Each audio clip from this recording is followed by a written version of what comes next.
Welcome back to Planet Doug Behind the Scenes for Wednesday, October 19th. It's 6:15 in the morning, and I'm just mixing up my first coffee of the day, instant coffee, and I have my can of carnation evaporated creamer. One of the first cans that I bought of this, and I put in the fridge here at the guest house. By the time I went to make my cup of coffee, the can was already empty. But I figured out how to fight back against that. You just put it inside a plastic bag, wrap it up tightly, knot the top of the bag, and hide it in the back of the fridge. And then nobody knows it's there. So at least now in the morning when I go to make coffee, I have some of the cream. Most of the creamer that you find in cans here, the ones that I bought before, were like heavily sweetened. But this one from Carnation, it's not sweetened. It's actually just condensed milk, which I kind of like. Yeah, life here at the hostel continues. I don't know much about my fellow guests. There was a woman here from Belgium. I chatted with her once or twice, but she's gone now. She went to Bangkok. And there's 3 young men that I'm really interested in who they are and what they're doing, because I tend to get up early. I'm just freshly showered now. This is a bit of a late morning for me, and I'll explain why in a minute. But I'm often awake at 5, and I'm wandering around, showering, making coffee, doing whatever. And these 3 young guys are already awake, already showered, and they're sitting in a group in sort of this communal smoking area out back. They're all on their phones all the time. But I see them there almost every morning, no matter how early I get up. They're already there, and I don't know where they're from. I'm guessing Vietnam, but I've never spoken to any of them. I've never had the chance to, because the only time I see them is there, sitting in a circle, smoking, each one on their phone at like 5 o'clock in the morning, and I never see them at any other time. I don't know what room they're in, what rooms they're in. I don't know what they're doing here. This guest house is not open for daily visitors. I mean, it's open just for long-term people. So they're renting rooms here for long term. They're probably working here, maybe a night shift is what I'm thinking, and they just got back from their night shift, and they're there. They just took a shower, and now they're going to go to bed, and they sleep all day and then go out at night. But I've never seen them ever, and there's other than that one 5 o'clock in the morning sitting there in a circle. So they're a bit of a mystery. And there's a person staying above me on the loft, and I hear them come home every night just before midnight. And they must have a very energetic job, because when they come back, they're full of energy, and they stomp up those stairs, and they're up there just stomping, banging, crashing. It's like a wrestling match going up out there, or they've got pet elephants up there. I don't know what's going on, but yeah, they got a lot of things to do up there when they get home at midnight. So I don't know who that person is. I've never seen them. I've only heard them come in at midnight, do all the stomping and furniture arranging, and then I never see them or hear them again after that. I'm usually asleep by midnight, because I go to bed early, wake up early. But they wake me up at midnight every night. So I I wake up, and I was like, why am I awake? I hear this, the Second World War going on above my head in that loft, and I think, oh, okay, that's why I'm awake, and I put in earplugs, and if I don't already have them in, go back to sleep. It's not a bad cup of coffee. For me, my simple needs in life, instant coffee with that creamer, it's pretty good. It's no Starbucks, I'll say that, but yeah, it's good. And I'm awake a bit later than normal, not a lot. Actually, when I woke up, I thought it was much later. I thought it might be 9, 10 in the morning or something like that, because I think I've been operating for a while now. Ever since I got to Kuala Lumpur, I think I've been operating on a sleep deficit. I've just been going to bed too late and getting up too early and I've been busy. I just had so many things to do, and I felt okay, but I could feel I'm not getting enough rest. And yesterday I kind of hit a wall. I mean, I hit a wall. I was so tired all day long. And then when I got back to the guest house, I was out all day, you know, with someone that I just met here in Kuala Lumpur. I'll tell that story in a minute. And I felt a bit bad because I was so tired during the day. I could feel it, like I just really wasn't myself. And then when I got back to the guest house, I sat down. I had a whole bunch of like video editing and other things to do, and then I just couldn't do it. I was so dead. I couldn't keep my eyes open. I couldn't move. I just hit a wall. I was so exhausted for some reason. And I just turned out the lights. 6:30. It was 6:30. I turned off the lights and I went to bed. And I just slept right through the night. And then I just got up at whatever it was, 5:30, 6 o'clock, just now. So I slept. I woke up through the night as I always do, but I slept really well. So from 6:30 until whatever, 6 the next morning, you know, so I got nearly 12 hours of sleep, and I needed it. I feel much better this morning. Yeah, much more. Yeah, I feel like myself, a little bit sharper, a bit more with it. And yesterday, yeah, it was a good day despite my fatigue. I was contacted by a subscriber, I guess someone who watches my videos, and he lives here in Kuala Lumpur. And we've been messaging back and forth. He contacted me through my Facebook Messenger page, the Planet Doug Facebook page, when he heard I was coming back to Kuala Lumpur, and says, hey, you know, when you're in town, you know, I'll get in touch and we can get together and do a few things. And yesterday was the first time that I met him. I don't think he'll mind that I say his name. Then at least I can refer to him that way instead of calling him. I think I shot a video yesterday when we were out going around the city, and I kept referring to him as the host or my host because he was my host for the day.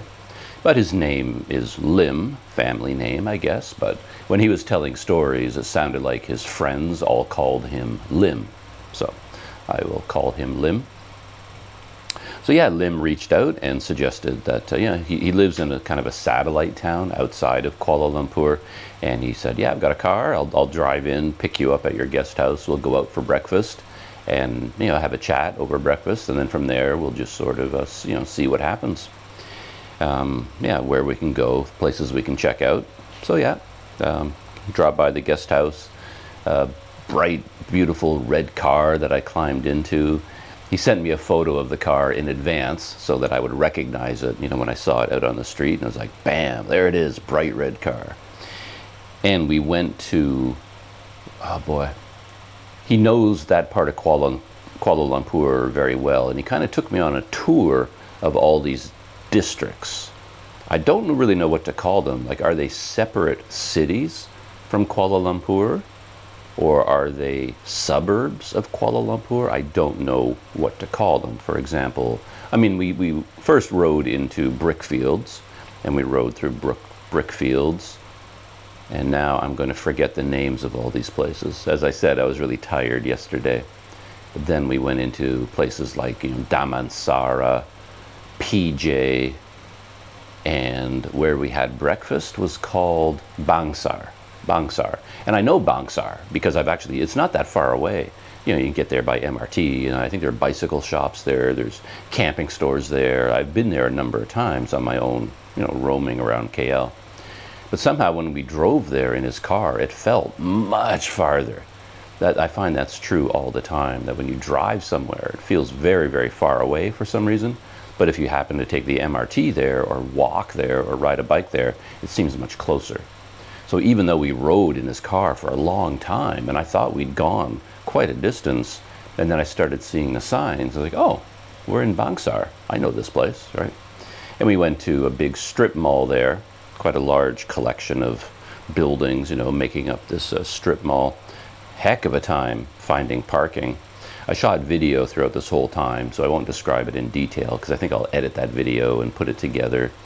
And it's going to be a little bit of a disjointed one because I wasn't filming Lim, I was only filming me, though you can hear his voice from time to time.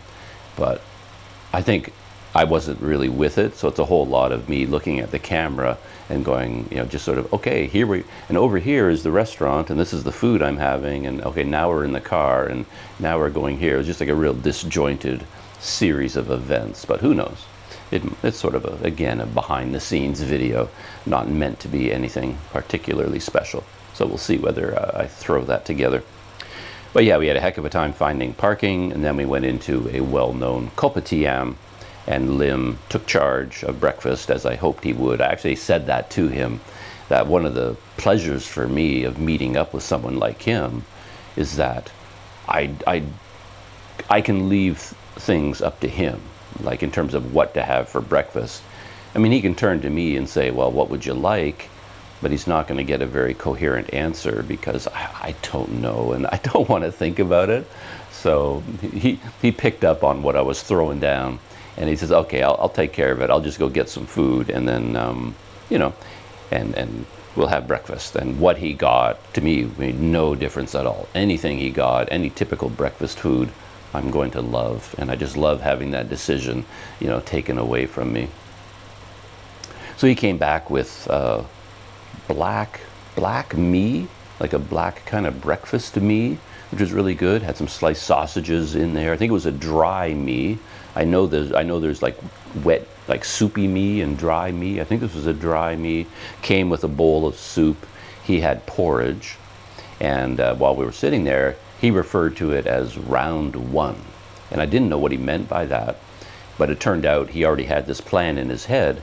He wanted to take me on a tour of this area, because it was kind of his stomping grounds, where he grew up, where he was born, and where he grew up, and where he worked certain periods of his life. So he knows all these districts that we were riding through, like Shah Alam and PJ and Bangsar and a whole bunch of different places. And on the way back into town, he took me on a tour through the sort of the richer neighborhoods, Mount Kiara, something like that. He says, you know, a lot of expats live there. There's expat communities and wealthy Malaysians, that whole district. And we rode through there as well. But anyway, that breakfast was round one. And then he took me to a place he knew, a little food truck, basically, called Jackson's. And he said they were a neighborhood institution. They'd just been there since 1973. They have this truck, and they make burgers, chicken burgers, beef burgers, cold drinks. Very simple. You know, they don't have a grill or anything like that. They're not trying to make gourmet burgers or anything like that. It's like 4 or 5 ringgit for a burger, and they put a patty on this flat grill, not a barbecue grill, and they cook it in butter, cook the buns in butter. You get your onions, get your tomatoes, get your, you know, veggies, pile it on there, and then here's your burger. Very similar to a Ramly burger, though it is not halal. You know, I think they were a Chinese family running this food truck. But just in style and tone, it was kind of a Malaysian fast food burger. And obviously a very popular place. It's been in operation since 1973. And while we were sitting there, they had 2 little plastic chairs that there was a husband and wife couple doing the cooking. And if they don't have customers, I guess they'd be sitting in these chairs. But Lim and I, we sat down in those chairs because they were busy cooking, and we ate our burgers there. But cars just roared in, roared out, roared in, roared out, picking up their orders of Jackson's burgers. And then you know, neighborhood people would come, get a cold drink and a burger, and go away again. So yeah, popular place. And then from there, we went to kind of a typical Indian restaurant that Lim knew about. I guess even if he didn't live in one of these neighborhoods, one of his family members or a friend did, and he would be, as you know, throughout his entire lifetime, he'd be in all these neighborhoods, and he had certain restaurants that he knew about. And this particular Indian restaurant was not, you know, not one of the famous places that everybody knows about and is known for their, you know, amazing food. It's just, you know, neighborhood lunch place, you know, Indian buffet, very similar to my Vinny Jaya, which I like so much. and he said they make this really good, like, spicy chicken, and then another type of chicken. And yeah, so we went there, and Lim kind of tricked me, which was funny, because, you know, we had the breakfast, pretty filling breakfast, really, and then we had the burger, and I was getting pretty full. I'm not a big eater as a rule, and now we're here to sample, you know, this Indian food, and turns out he didn't even have anything to eat, you know, so I'm there having the third meal in a row, because, you know, he's being such a good host, and he's filling up this plate with all this chicken, rice, and some veggies, and then I'm wondering, so is that for you? And he says, oh, I'm not having anything. This is for you. Yeah, so he was fattening me up, basically, and he's like, oh no, I'm so full, I can't eat another bite, you know. But he's mixing up this plate. But I did convince him not to put a mountain of rice on there. You know, I just got a little bit of rice, and then the two types of chicken, and this one type of, you know, a vegetable dish. It was good. Yeah, the spicy chicken was really, really good. And the other one as well had more of a curry flavor, like Indian curry, that true curry, what I think of as curry flavor. It was very, very good, and the spicy chicken was good. So that's kind of how my day went yesterday with Lim. Yeah, it was really nice. Yeah, and I'll leave the rest of the stories for the video. I don't want to give away everything that we did and all the little things that I may have commented on, you know, during our day together. And then, as I said, I came back here, and then I just collapsed. 6:30, I was done. Yeah, so I feel pretty good this morning. Other things going on in my life, very exciting. I took this room at the hostel for a month, and I've been telling stories about this place. It has always been, it's a low budget place. Like, you know, here's low budget, and then underneath that is like lower budget. So it's a lower budget place, and it's been largely uncared for much of the pandemic. So it's a bit rough around the edges, you know, rougher than it was before. And I've been telling stories about this place to friends of mine, and yeah, I mean, yeah, it's there are stories to tell. Like this morning, for example, I was the only one awake this morning. The hallways are kind of dark, the areas are kind of dark, and I walked down the hallways to the shared kitchen, and off the shared kitchen there are a couple of bathrooms, and there's a light in the kitchen. But as I'm walking towards the bathroom, you know, I can see, you know, zoom, zoom, and then up the wall, like up a pipe into a hole in the wall, rat number 3, you know, zoom, you know, so the rats are out there having a party while, you know, while we sleep. So that's what's going on here at the hostel. And a couple of days ago, I got a message, and a friend of a friend of a friend is opening a new hotel on November 1st. So it's an old hotel, like an established kind of vintage hotel in the Chinatown area, but a new company bought it, and they've been refurbishing it. And I don't know all the details yet, and it's not a done deal yet, but it's sounding good that in November 1st is like their grand opening of this refurbished hotel. And the friend of a friend of a friend, between the three of them, they reached out to me and made an offer and says, you know, we can give you a room at this place for the month of November at a really good price if you're interested. And I wrote back, you know, capital letters, yes, very interested, that sounds amazing.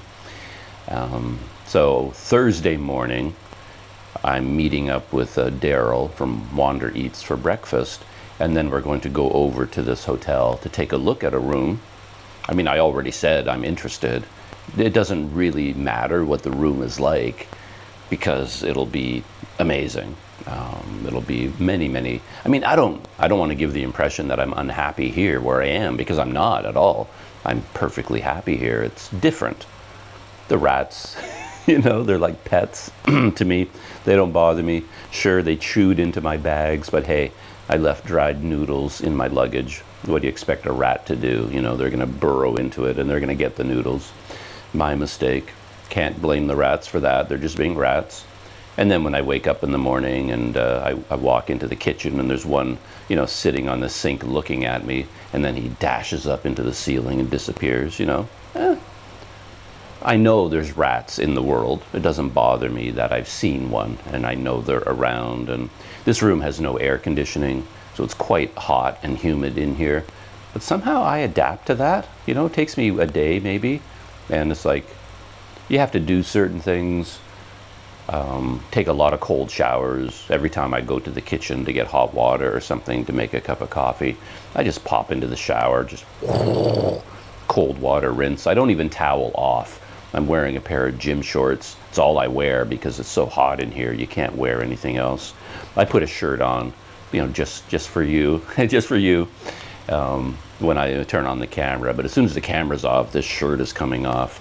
And then every time I'm anywhere near the bathroom, I just pop in, douse myself. I don't even bring a towel. I don't worry about it. I just pull on my shorts when I'm dripping wet.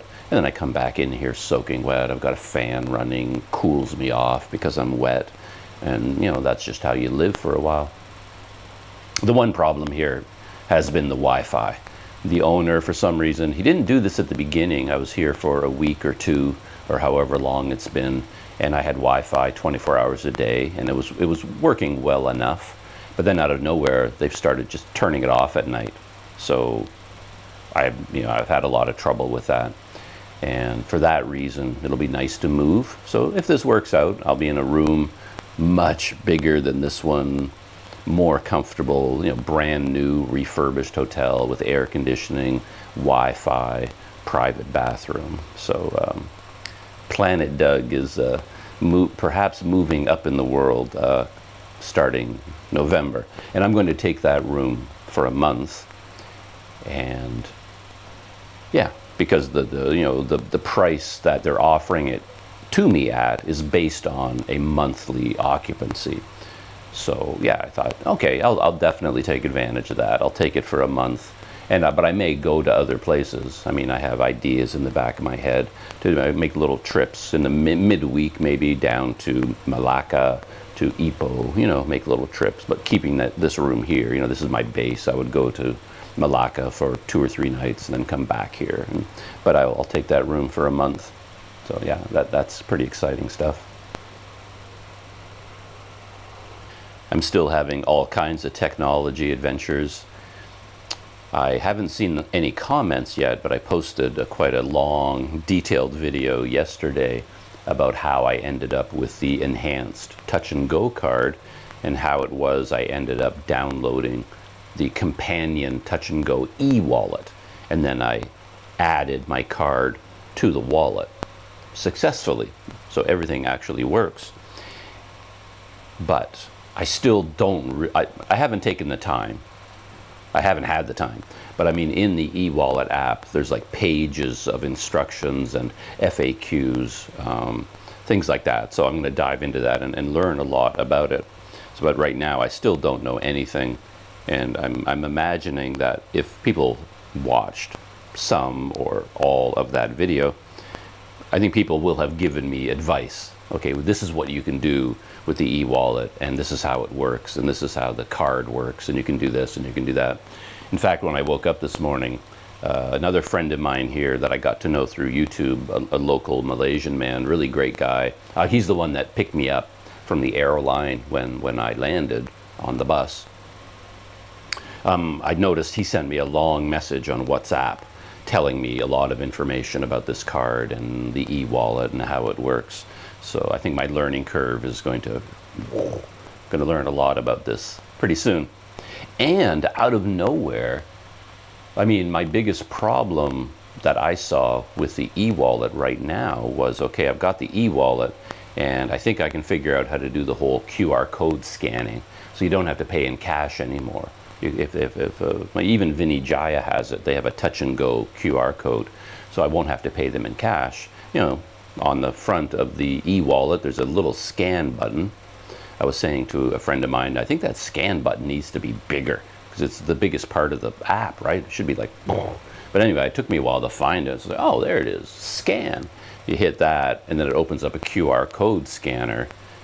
And what I didn't realize how this worked, but then you scan the business's QR code, and then it opens up their account, and then you look at how much you owe them on the cash register, you know, oh, 9 ringgit 50 cents, and then you type in 9 ringgit 50, transfer to them. When the transfer is successful, you just turn the phone around, show it to them, look, I just paid you 9.50 to your touch and go e-wallet. And he looks at it, oh, confirmed, okay. And that's how that works. So yeah, I think I can handle all that. My little brain, assuming I get some good sleep at night, I can figure these things out.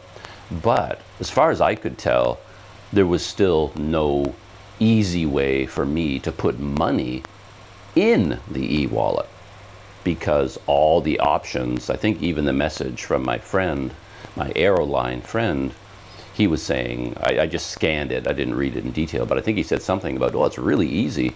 You just do it, you know, through online banking. You just go there and transfer money from your bank account, and there it is in your e-wallet. But of course, I can't do that because I don't have a local bank, and I can't have a local bank. So none of that is available to me.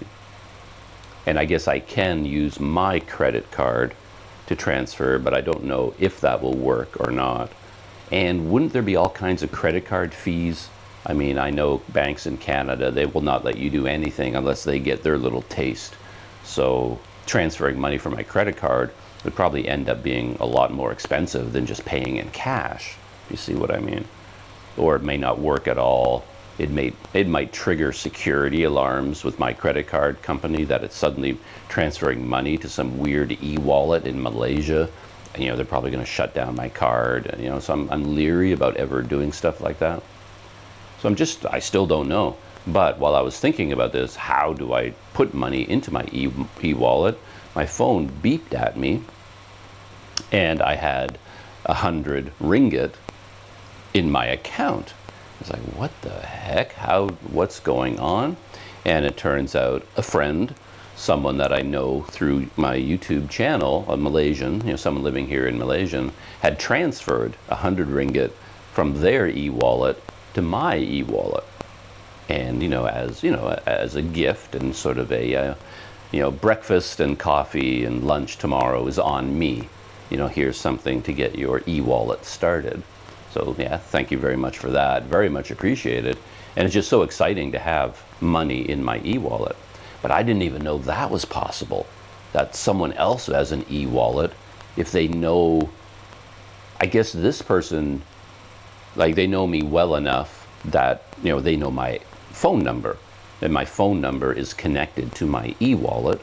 And because he knew my phone number, he was able to just zip.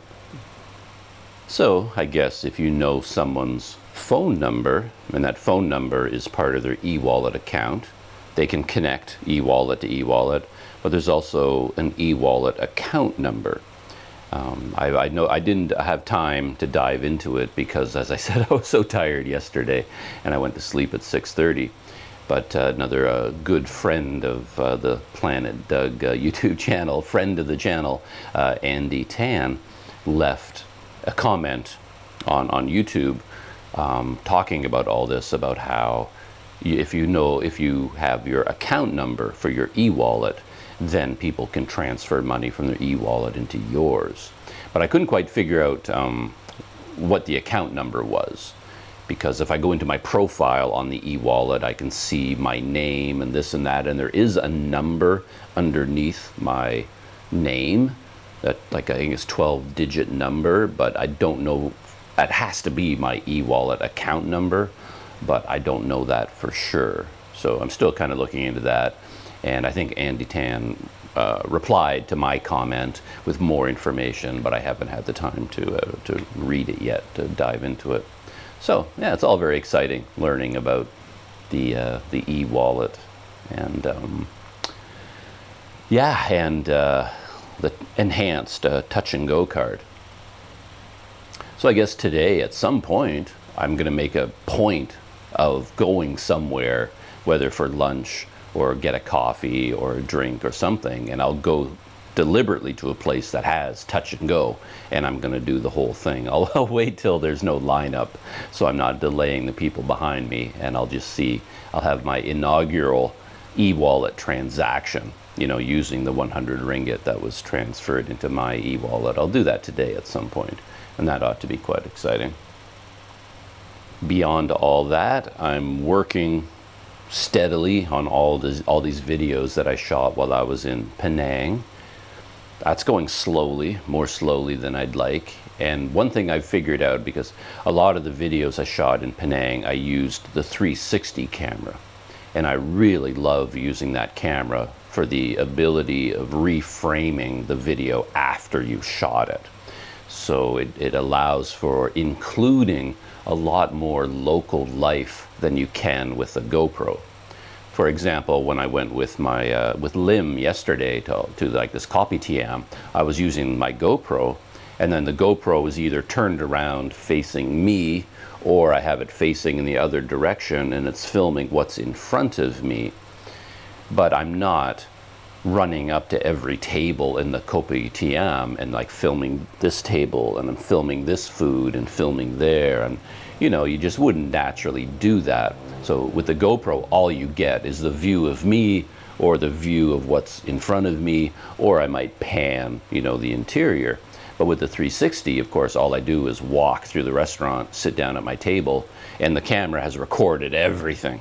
So as I'm editing, then I can watch the video myself and say, oh, that's an interesting scene over there, and oh, they're cooking some black mee noodles over there, and I can edit the video by showing this and then showing this, and I can include everything that's going on around me after I shot the video, which is a really fun thing to do.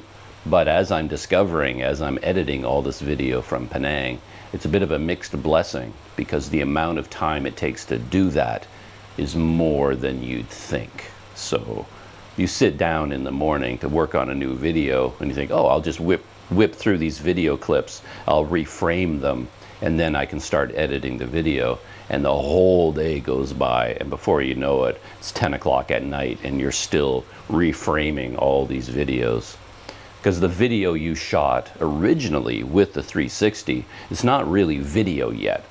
It's raw material. You know, think of it like a sculptor who wants to make a beautiful vase. You give him a big box of wet clay.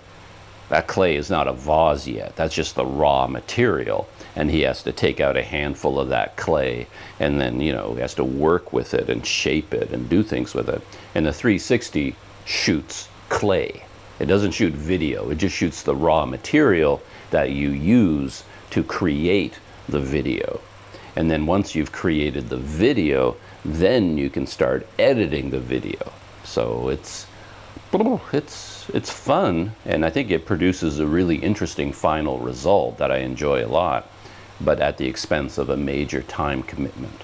So yeah, it's a bit, you got to balance. But when I was in Penang, I just shot everything in 360 just because I was so excited about it.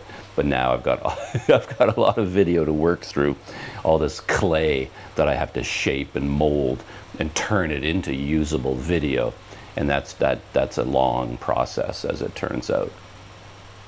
But I still like it. I really like it a lot. And I'm using the Insta360 One X2, and a new version has come out just now, the Insta360 X3, which I believe has the same resolution, same overall video image quality as the X2, but they have a lot more usability features. So I'm kind of interested in jumping up to the X3. So, you know, I've had thoughts about selling the X2 and then using that money to somehow buy the X3.